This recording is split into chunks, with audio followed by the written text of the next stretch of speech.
E aí pessoal, aqui é o Diário do Atirador, com mais um vídeo aí pra vocês. E nesse vídeo eu vou fazer um vídeo resposta ao canal do Pirula, que recentemente colocou um vídeo aí sobre desarmamento.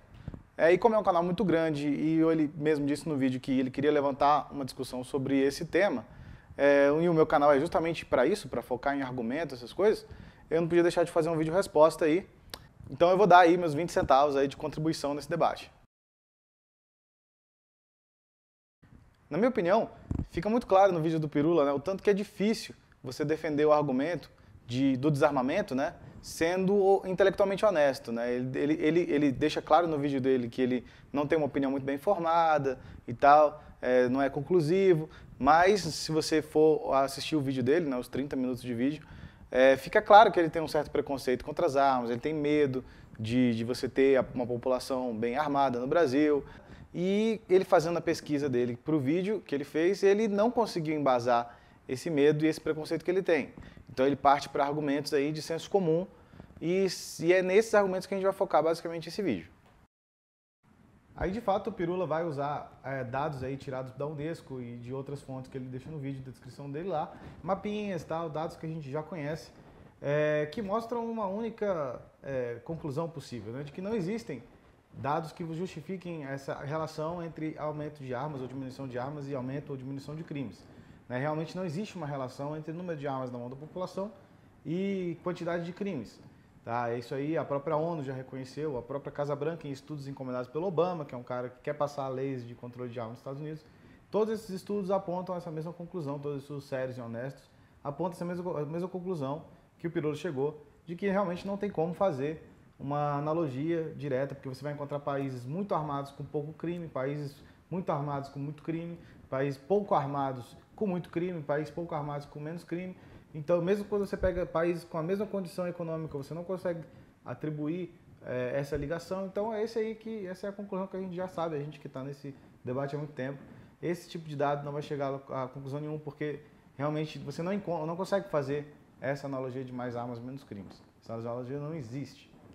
Só que o Pirula esquece de falar, não sei se intencionalmente ou não, que esse é o principal argumento usado pelos desarmamentistas. Né? São eles que falam que menos armas, menos crimes. São eles que tiraram um direito da população, prometendo um país mais seguro. E 12 anos depois de desarmamento, né, de aplicar essas leis, e leis muito rígidas que a gente tem no Brasil, questão para aquisição e para porte de arma, mesmo depois de 12 anos, essas leis se demonstraram inúteis para diminuir a quantidade de crime. O crime só vem aumentando, inclusive homicídio com arma de fogo, só vem aumentando. As cidades, centros urbanos estão cada vez mais violentos, e a gente vê isso na prática, no dia a dia, os números mostram isso. Não houve nenhuma redução, apesar dessas ONGs quererem, de qualquer forma, dizer que houve uma diminuição da taxa de crescimento, então por isso a gente pode prever que teria tido mais crime. Faz uma salada estatística e uma manipulação de dados, torce as estatísticas para poder tentar justificar o injustificável. E aí o Pirula começa a partir para o senso comum. Então ele vai primeiro falar que questão de armamento em área rural ou cidades do interior é um consenso, cidadão do interior, cidadão da zona rural não pode ser privado do direito de ter arma em casa, pelo menos. O Pirula concorda com isso. E é interessante porque isso aí é um ponto justamente dessa lei que a gente está discutindo hoje no Brasil, de mudar o Estatuto do Desarmamento, a lei do projeto do deputado Peninha. Então o Pirula, sem querer, e eu aposto que ele não conhece nem o Estatuto do Desarmamento, e ele também não conhece essa lei do Peninha, não leu, e não sabe como é que funciona, essa lei ela quer mudar justamente isso. Hoje em dia a autorização de armas está na mão da Polícia Federal, e é ela que decide quem pode comprar e quem não pode comprar arma, baseado num critério extremamente subjetivo, que é a efetiva necessidade. O projeto do Peninha tira esse critério subjetivo de efetiva necessidade e coloca a competência da autorização de compra das armas na mão da Polícia Civil, que é o certo, porque afinal a Polícia Civil é o delegado de Polícia Civil daquela cidade que conhece a necessidade do cara, conhece a região, conhece a cidade, sabe, conhece a quantidade de crimes daquela região e conhece até às vezes aquela pessoa que está pedindo. Muitas cidades pequenas aí todo mundo conhece todo mundo. Então, ninguém melhor do que o delegado de Polícia Civil para poder fazer essa análise, e não um delegado de Polícia Federal que fica isolado atrás de uma mesa no quartel da Polícia Federal, que não tem nenhuma contato direto com o cidadão ou com o crime naquela região. Aí depois o Pirula fala que tem certas dúvidas aí se ter uma arma de fogo em casa pode ou não fazer o cara ficar mais seguro, né? Aí eu pergunto de volta, como que não ter uma arma vai te deixar mais seguro? Se você precisar usar numa situação de uma invasão domiciliar, como que não ter arma vai ser melhor para você? Não consigo entender essa analogia. Então, tirando com essa parte de acidentes, que você pode acontecer um acidente, e eu tenho um vídeo sobre crianças e armas no meu canal, se você quiser vai lá, assiste. Eu acho que todos os tipos de acidentes envolvendo arma de fogo podem ser evitados, né? 100% dos acidentes envolvendo crianças aí podem ser evitados com a educação correta e com a postura correta do dono da arma. E você pode pegar estatisticamente aí uma piscina ou uma tomada mata muito mais do que arma de fogo. E é claro, a arma pode não ser 100% eficaz para defender você, dependendo da situação. Tem situação que dá para reagir, tem situação que não dá. Mas a questão, pô, você tá numa casa, o cara começa a pular o seu muro, você viu ele pulando o seu muro, você escutou um barulho do lado de fora. Ou o cara começa a forçar a porta da sua casa. Porra, é claro que ter uma arma nessa situação é melhor do que chamar a polícia, né? É evidente. E muitas vezes você não precisa entrar em confronto armado com o ladrão. Basta você dar um tiro para cima, que por 99% dos casos o ladrão vai fugir. Ele está ali numa prática criminosa dele ali, ele não tem um interesse específico na sua casa. Ele está assaltando casas, então ele vai na casa que está mais fácil. Então qualquer sinal de resistência vai ser o suficiente para ele desistir e depois tentar em outro lugar, ou ir para outra casa. Ou tentar voltar quando você não está lá, né? Até vale a pena fazer isso aí. E esse tipo de defesa armada, assim, que não gera a morte do agressor, ou não gera a morte da vida, não gera o confronto armado de fato, esse tipo de reação ele nem sempre é registrada. Então é estatisticamente muito difícil você falar quantos casos desses existem, porque o cara pulou o muro da sua casa, você vai dar um tiro para cima, o cara fugiu, não necessariamente você vai na polícia, você volta para casa, volta para a cama e volta a dormir. E o caso não fica registrado. Se você vai na polícia, a polícia às vezes nem faz um BO, porque não teve crime gerado, não tem nada que a polícia possa fazer depois que o cara já fugiu. E aí o Pirula fala que às vezes o bandido pode querer voltar na sua casa sem você estar lá. Bom, eu já penso que isso aí é ótimo. Se o bandido teve essa motivação, ficou com medo de entrar na minha casa porque existe a possibilidade de eu ter uma arma e ele prefere entrar na minha casa quando eu não estiver lá, para mim aí a arma já cumpriu o papel dela de me defender, né? O que eu quero justamente não estar em contato com o bandido, eu não quero estar sobre a mira de uma arma, eu não quero estar numa situação de refém, eu não quero que a minha família seja agredida. Se o fato das pessoas terem armas realmente motiva o bandido a entrar quando você não está lá, ótimo, melhor ainda, a arma ganhou, mais um argumento a meu favor. E se ele roubar minha arma, desculpa, pelo menos eu estou vivo para comprar outra, né? E a não ser que o Pirula queira usar essa falácia aí de mas roubou a arma e tal, a culpa é da vítima, né? Vai querer usar essa falácia de culpar a vítima, né? Eu já vi até as pessoas falando esse argumento assim de você não pode culpar a mulher que estava com roupa curta porque ela foi estuprada, porque a culpa não é da mulher. Claro que não é da mulher, a culpa não é, você não pode responsabilizar um terceiro pelo crime do outro. Então se um bandido roubou a minha arma e depois ele usou essa arma para matar alguém, a culpa não é minha. Tá? Te falar uma coisa, para quem não sabe, a vítima nunca tem culpa, tá? E não é por acaso que sempre depois de uma política de desarmamento a gente vê estatisticamente em vários países o aumento de crimes como invasão domiciliar, aumentando muito. Aqui no Brasil um exemplo excelente disso, né? Há pouco tempo atrás, há 20 anos atrás, 10 anos atrás, quando não existia a lei de desarmamento no Brasil, as pessoas dormiam com a porta aberta. Era comum isso. Hoje em dia isso é impensável. Você tem que investir em muros, tem que investir em cercas, tem que investir em alarmes, cerca elétrica, e tudo que você puder pagar, você vai colocar na sua casa para tentar desestimular a ação do bandido. Porque hoje ele não está nem aí, ele sabe que você está desarmado, ele entra na tua casa mesmo, você estando lá ou não, ele não está nem aí.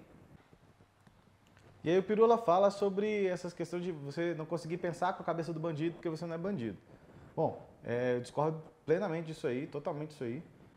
Qualquer um que seja policial, que tenha amigos policiais, conhece muito bem o criminoso, conhece muito bem sobre criminosos, sabe exatamente como que eles pensam na maioria dos casos, na maioria das vezes. E também não é por acaso que a maioria dos policiais são a favor do cidadão ter armas, né? Apesar de você pegar aí o sindicato, essa galera aí que tenta representar os policiais, secretarias de Estado, secretarias de Segurança Pública, essa galera que na verdade é político, eles sempre, muitas vezes eles assinam até essas papeladas dessas ONGs desarmamentistas aí, porque na verdade desarmamento não tem nada a ver com segurança pública, né? Tem a ver com política, e essas ONGs são basicamente política. Mas se você pegar o policial mesmo, o cara que faz patrulha, o cara que está na rua, 90% deles aí, facilmente, são favoráveis ao cidadão ter arma. E também tem gente que estuda o comportamento criminoso, escreve livros, escreve blog, escreve textos, publica essas coisas sobre comportamento criminoso, e esse tipo de coisa pode ser lida e aprendida por pessoas que queiram minimizar a chance de ser vítima de crime. E aí eu vou citar talvez coisas que o Pirula não conheça, como por exemplo o Gray Man Philosophy, que é basicamente um estilo de vida onde você tenta ao máximo possível se misturar na multidão, você passar desapercebido. Então você usa roupas neutras, você está sempre carregando uma arma escondida, você tem possibilidades táticas veladas no seu corpo, tanto habilidades com defesa pessoal, quanto roupas que propiciem vantagem tática em caso de crise, em caso de você precisar evadir, em caso de você precisar se misturar na multidão e até comportamentos que vão minimizar a chance de você ser notado por um bandido, de você ser escolhido como sendo a vítima.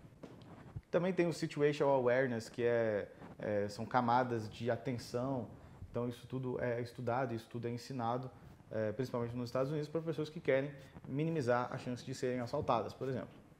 E aí ele cita o vídeo de uma youtuber chamada Julia Julie, que ela fez um vídeo sobre estupro e tal, e que ela até chegou à conclusão, mostra estudos que chegaram à conclusão de que os estupradores escolhem as vítimas delas não baseadas na roupa que elas estão usando, roupa curta, como o senso comum das pessoas normalmente pensa.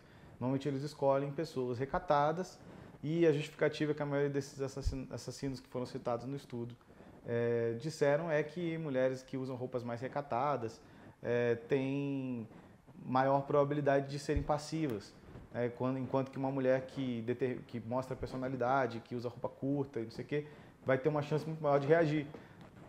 Então, ou seja, mais um argumento a nosso favor, né? O Pirula não percebeu que ele, sem querer, falou outra coisa no favor. O bandido ele não está atrás de reação. Qualquer tipo de reação vai desestimular a ação do criminoso, porque ele está ali para cometer crime e ele faz cálculo econômico em relação às atitudes que ele faz. Se alguma vítima tem qualquer chance de reagir, ele prefere na outra vítima que não tem chance de reagir. Isso é uma coisa óbvia. E isso até corrobora. Uma vez eu li em algum lugar, eu tentei pesquisar isso aí para tentar descobrir onde que eu li isso, não consegui encontrar, mas eu li uma vez sobre um assassino em série muito famoso nos Estados Unidos. Eu tenho quase certeza que foi o Ted Bundy, que ele disse uma vez para os psiquiatras que analisavam ele, uma vez um dos psiquiatras perguntou para ele se ele alguma vez decidiu não matar a vítima, né? E era um assassino que tinha matado dezenas de mulheres. E ele disse que sim, centenas de vezes ele decidiu não matar a vítima. E basicamente ele disse que é porque ele fazia com várias mulheres, ele tentava abordar várias mulheres e quando elas esboçavam qualquer tipo de reação, ele desistia, ele ia para outra. Então basicamente as que ele conseguiu matar foi justamente aquelas que ficaram tão apavoradas ou tão em choque que não esboçaram qualquer tipo de reação. A real é que a maioria dos bandidos fazem um cálculo econômico, ainda que inconsciente, para tomar as decisões sobre as atividades criminosas que eles praticam. Tanto é que isso é possível você traçar perfil de vários tipos de criminosos e comparar esses perfis entre si e determinar perfis gerais de pessoas que cometem determinados tipos de crime. E no exemplo que tange a legítima defesa, você vai botar crimes específicos, que são os crimes que o bandido tem contato direto com a vítima e ele pratica ameaça ou coerção. Então são crimes como estupro, como assalto à mão armada, sequestro relâmpago, invasão domiciliar, situação de sequestro com refém, latrocínio, que é o roubo seguido de morte. Então, são basicamente esses crimes que interessam para o nosso caso aqui. E tirando o caso do estuprador em série, que é um perfil diferente do que eu vou falar agora, mas que, obviamente, se você pegar histórico de estupradores em série famosos, a maioria deles agia desarmado. Então eles se valem simplesmente da diferença da força física entre um homem e uma mulher para poder cometer os estupros que eles cometem. Tanto é que você pega aí a maior parte dos casos de mulheres estupradas por estupradores em série, elas são mortas estranguladas, elas não são mortas com tiro, elas são colocadas em situação de inconsciência com uso de produtos químicos ou com cacetada na cabeça, por exemplo. ou uso de força física bruta, que permite que a mulher que não consegue se mexer, se defender. Um homem ele é fisicamente muito mais forte que uma mulher. E nada melhor do que um 38 para poder igualar uma mulher de 1,70 m e 50 kg de um cara de 2 metros de altura e 120 kg. Então, tirando o estuprador, esses crimes que eu falei são cometidos em geral por pessoas jovens, de baixa instrução, porque se eles tivessem mais instruções estariam cometendo outros tipos de crime mais lucrativos e menos arriscados. E são pessoas que tiveram uma condição pobre, na maioria das vezes são condição pobre, e dentro desse perfil tem basicamente 3 outros subdivisões de quem comete esse tipo de crime com ameaça. O primeiro deles vai ser por necessidade econômica. Então esse é um perfil que a pessoa pode ser muitas vezes morador de rua, né? É o pobre coitado desesperado com alguma situação financeira complicada ou com fome. E esse cara, na maior parte das vezes, ele age desarmado, então ele simula estar armado, ou usa uma arma de brinquedo, ou ele usa faca, até porque a arma é caro e é difícil de conseguir, e esse cara já é um fudido, então ele mal tem dinheiro para colocar comida na mesa da família, muito menos ainda ele vai ter para usar uma arma. E ele normalmente não tem interesse em matar a vítima. Ele sempre vai optar pelo furto, né, que é aquele roubo sem a vítima estar presente, assim, ele sempre vai optar quando for possível. Ele vai partir para o confronto só quando não tem outra opção, quando ele está muito desesperado. E ele pode matar a vítima por acidente, porque ele está ali numa situação de estresse elevadíssimo. Mas nesse caso, como a maior parte das vezes ele está desarmado, ou ele está usando faca, é perfeitamente possível se defender desse perfil, se o cidadão estiver armado. E aqui vale dizer também que não necessariamente você precisa matar o cara. Então o cara chega lá, puxa uma faca para te assaltar, você puxa uma arma, ele entrega a faca, ajoelha, você chama a polícia, não precisou nem machucar o cara, mas você parou a agressão, você se defendeu, você evitou levar uma facada e você ainda contribuiu com a sociedade tirando um cara desses aí de circulação. O segundo subperfil é o cara que é viciado em droga, né? E esse cara ele é extremamente instável, né? É o famoso cracudo das cidades. Ele é um zumbi, totalmente surtado, então ele está em situação onde ele está efetivamente drogado ou em abstinência, então ele está naquela situação totalmente fora de si. Então ele é muito perigoso, mas como ele é um drogado e como ele é um fudido, na maior parte das vezes ele também não está armado, ele usa faca, ele usa objetos cortantes, ele usa a agressão física para cometer os assaltos dele. Ele pode até estar armado, ele pode até ter conseguido uma arma emprestada com um traficante ali dele, para ele poder roubar alguma coisa, para trocar por droga depois. Tá? É difícil, mas uma pessoa armada é perfeitamente capaz de se defender nessas condições, porque nesse caso a vítima ela tem condição de perceber a ameaça com uma certa antecedência. Então ele consegue identificar a ameaça, porque a aproximação desses caras nunca é furtiva, né? Quase nunca é furtiva. Então a vítima consegue identificar a ameaça de longe pela aparência do cara, pela atitude dele, pelo cheiro dele, então pelas roupas que ele está usando ali. É perfeitamente possível, pelos olhos, você consegue identificar que o cara está adulterado, você já consegue identificar ali uma ameaça e se antecipar em relação a ele. Se antecipar não significa pegar e dar um tiro no cara, não. Já estar pronto para reagir se ele vier te abordar. Ou até evadir, por exemplo, não passar perto dele. E o terceiro tipo é o mais complicado de todos, que é aquele indivíduo que busca por adrenalina e poder no crime. Então é o famoso vagabundo, né? Aquele cara que vida fácil, vida louca. Esse perfil ele é normalmente extremamente instável, ele tem fortes tendências à violência, ele comete os crimes dele por prazer, por dinheiro fácil e por prazer de poder, né? Ele desfruta do prazer de exercer poder sobre a vítima. Então ele tem prazer por roubar, ele tem prazer por ameaçar as pessoas e ele dificilmente trocaria a vida bandida por uma vida honesta. Esse perfil também quase sempre está armado, porque a arma é uma ferramenta de trabalho para ele. E é uma das primeiras coisas que ele compra quando ele começa a praticar os seus primeiros furtos. Então ele começa a arrumar um dinheirinho ali, a primeira coisa que ele compra é uma arma para ele continuar. E no geral esse cara vai assaltar por pouco tempo. Ele vai começar muito jovem, ele vai assaltar por pouco tempo, porque ou ele vai ser morto pela polícia, por um cidadão ou por um outro bandido, porque malandro é sempre malandro e só anda com malandro. e uma hora ele vai pegar a mulher de um malandro que é mais malandro que ele, por exemplo, e aí ele vai dançar. Ou ele vai arrumar uma dívida com alguém, bom, enfim, ele morre muitas vezes dentro do próprio crime. E se ele não morrer, logo logo ele vai aprender outras formas de crime mais lucrativas e menos arriscadas e ele vai partir para lá. Ele vai se especializar em outro tipo de crime, tipo assalto a banco, assalto a joalheria, partir para estelionato. Ele vai evoluindo na cadeia do crime. Ele não fica assaltando na rua por muito tempo. E esse também é o perfil mais complicado de você se defender, tá? É muito complicado se defender desses caras, porque eles nem sempre estão usando roupa de vida louca, então você não pode identificar a ameaça à distância. Se o cara for esperto, ele vai estar usando uma roupa normal para se misturar na multidão, até para que ele, se ele precisar fugir da polícia, alguma coisa assim, é melhor que ele esteja menos identificado possível. É muito comum esses caras não atuarem sozinhos, eles normalmente têm um ou dois comparsas ali que estão em volta dele para proteger ele caso ele assalte um policial, por exemplo, o policial tente reagir. Então é muito comum esses caras não estar sozinhos.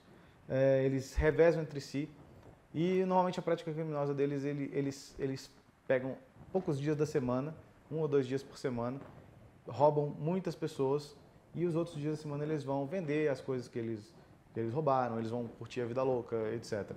Então ele está naquela situação onde ele vai escolher a vítima na multidão, entre as pessoas que estão passando. E aí existem técnicas para você minimizar a chance de você ser abordado por um cara desse. Porque realmente reagir, se você está armado, reagir a um cara desses, pode não ser uma boa ideia, porque ele vai te pegar antes de você ver ele e pode ter um comparsa. Então não é uma boa ideia reagir. Se você for pego por um cara desses, é melhor você entregar tudo mesmo. E tanto é que a maior parte dos policiais que reagem e que são bem-sucedidos nesse tipo de assalto, eles entregam tudo, tentam ao máximo possível esconder a arma que está lá velada e tem a funcional deles, então eles entregam a carteira, entregam o celular, entregam não sei o quê, e eles vão reagir depois que o cara está indo embora, depois que o bandido está indo embora. Ou eu espero o cara virar as costas e reage, ou ele vai seguir o cara, chamar reforços e armar a butuca quando o cara não estiver esperando e pegar o cara. Agora, o cidadão comum ele pode tentar se defender desse cara, minimizando a chance de ser escolhido como uma vítima, né? Como a gente falou, esse cara vai escolher alguém na multidão e ele vai ter certos critérios para isso e você só precisa evitar chamar a atenção dele. Então, basicamente essa é a técnica. Então, você usa roupas menos chamativas e evita usar acessórios eletrônicos na rua, porque é o tipo de coisa que vai fazer com que você seja um alvo, né? Usar celular, fone de ouvido, tablet na mão, usar tênis chamativo, relógio chamativo, essas coisas, todas vão fazer com que você seja um alvo mais provável. Então é mais ou menos assim que o cidadão se defende desse tipo de caso. E é daí que vem o tal do Gray Man Philosophy que eu falei lá atrás. E também existem técnicas para você identificar pessoas suspeitas na rua. Então, um cara que às vezes está parado no meio da rua, olhando todo mundo, não é uma boa ideia passar do lado dele, né? Se ele não tem nenhuma razão para estar lá parado olhando para todo mundo, provavelmente é porque ele está buscando a vítima. Então é basicamente essas coisas. Não é questão de ser paranoico, não é questão de viver numa paranoia, como o Pirula falou, que o cara vai ficar tão atento que de repente o cara vai pedir o relógio dele, pedir a hora, e aí o cara vai lá e dar um tiro no cara. Não, isso não tem nada a ver. Isso é um estilo de vida, isso é aprendido com o tempo, é exercitado todos os dias. Claro que você pode dar uma bobeira uma hora e ser pego, mas não necessariamente na hora que você está dando bobeira o bandido está lá perto de você. Essa é outra coisa que eu não entendi, essa fala do Bruno, uma hora você vai amarrar o sapato e daí vai aparecer o bandido. Não, pô. O bandido não está esperando, não está te seguindo o tempo inteiro esperando você dar um vacilo. Ele está escolhendo pessoas aleatórias na rua. Então, o Gray Man Philosophy pode não ser 100% eficaz, mas certamente reduz a chance de você ser escolhido como uma vítima. E se o cara chega ao ponto de dar um tiro em alguém porque alguém perguntou as horas, desculpa, esse cara não estava atento, esse cara não sabe, não está praticando isso que eu estou falando. Ele está, muito pelo contrário, ele estava desatento, tomou um susto quando o cara pediu a hora. Isso é um exemplo bastante, sei lá, até um espantalho que o Pirula usou. E aí tem o outro lado, né? Existem alguns indícios aí de que cidades que permitem que os seus cidadãos andem armados sofrem menos com a ação criminosa desse terceiro tipo aí que eu estou falando, desse tipo que é o Vida Louca, né? E Chicago é um excelente exemplo disso aí. Chicago, até pouco tempo atrás, tinha leis bastante restritivas em relação ao porte de arma do cidadão, ele andar armado na rua. E depois que eles mudaram isso, a coisa de 2 anos atrás, eles imediatamente viram uma diminuição muito grande no número de assaltos, de homicídios, de latrocínios.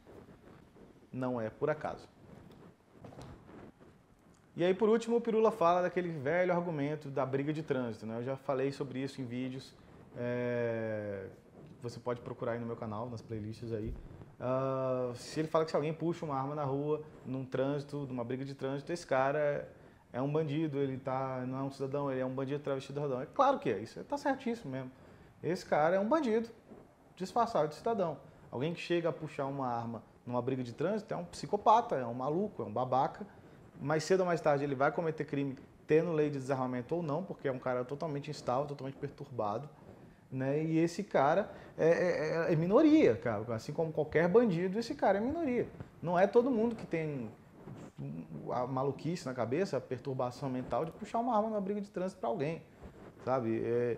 É bem surreal imaginar que se você liberasse as armas no Brasil, todo mundo ia sair se matando em briga de trânsito. É bom lembrar que há 15 anos atrás não existia estatuto de desarmamento e não era assim, a gente tinha menos crime do que tem hoje. E claro, essas armas que esses valentões usam aí raramente são legalizadas, né? Porque um idiota desses, ele vai estar armado de qualquer jeito. Se ele acha que ele quer estar armado para arrumar confusão, ele vai no Paraguai, ele compra uma arma e tá de boa. Lembra, ele é bandido. Então a lei do desarmamento, ela é imoral e injusta justamente porque ela só afeta o cidadão que respeita a lei. O cara que está cagando para a lei, ele vai lá e compra uma arma ilegal em outro país, ele compra na mão de vagabundo, enfim, formas de você adquirir uma arma ilegal não faltam no Brasil, né? É a coisa mais fácil do mundo. Se eu descer ali embaixo e ir no cara que guarda o carro na esquina e chegar para ele e falar, me arruma um 38 aí, ele vai dizer, espera aí 40 minutos, me dá 500 conto que eu já volto com a arma para você. E é assim mesmo que funciona. E eu tenho uma série no meu canal que fala justamente sobre as aberrações do desarmamento, da lei atual. Recomendo que você vá lá e veja essa série. E tem muito material no meu canal sobre esse tipo de discussão, tá? E eu mostro várias bizarrices dessa e é por isso que essa lei tem que mudar. E caso o Pirula assista esse vídeo, eu espero ter dado alguns inputs aí que possam fazer com que ele reflita melhor sobre esse assunto. Desarmamento é coisa séria, tá? Eu recomendo que você tenha um cuidado muito grande ao abordar isso, porque a gente está falando da vida de pessoas, a gente está falando das liberdades individuais, a gente está falando de liberdade do cidadão. Conforme a sua pesquisa mostrou, desarmamento não tem nada a ver com segurança pública, tá? Não é essa o que está por trás do desarmamento. Tá? O desarmamento, para mim, eu estou bastante convencido que ele tem como única função a submissão do povo ao Estado, tá? Controle social, basicamente. Você dizer que a sua vida agora está nas mãos do Estado. Você confia plenamente no Estado para proteger a sua própria vida, o seu próprio patrimônio, abdicando de qualquer forma de você, enquanto indivíduo, cuidar da própria vida, cuidar da própria segurança. Que eu acho que é muito grave. A história já mostrou vários casos onde o próprio governo se volta contra o povo e normalmente esses casos vêm precedidos de uma campanha de desarmamento. A gente pode citar aí vários países como a Alemanha, Rússia, Cuba, Venezuela, que tiveram ações ditatoriais vindo do Estado logo depois de uma política de desarmamento e muitas vezes não ficam só nas ações, a gente tem casos aí de extermínio de povos e de minorias depois de uma campanha de desarmamento, depois de uma política de desarmamento. Então isso é coisa muito séria. Talvez você pesquisando um pouco mais, tendo um pouco mais de contato com esse tema, você vai ver que quanto mais você mexe nessa bosta, mais fede. Então esse foi meu vídeo resposta ao vídeo do Pirula. Espero que você tenha gostado, não deixe de dar um joinha, deixar seu comentário, curtir os outros vídeos, principalmente tem muita coisa no canal, se você por acaso chegou agora no canal, dá uma olhada nos outros vídeos, curte a nossa página do Facebook e até a próxima!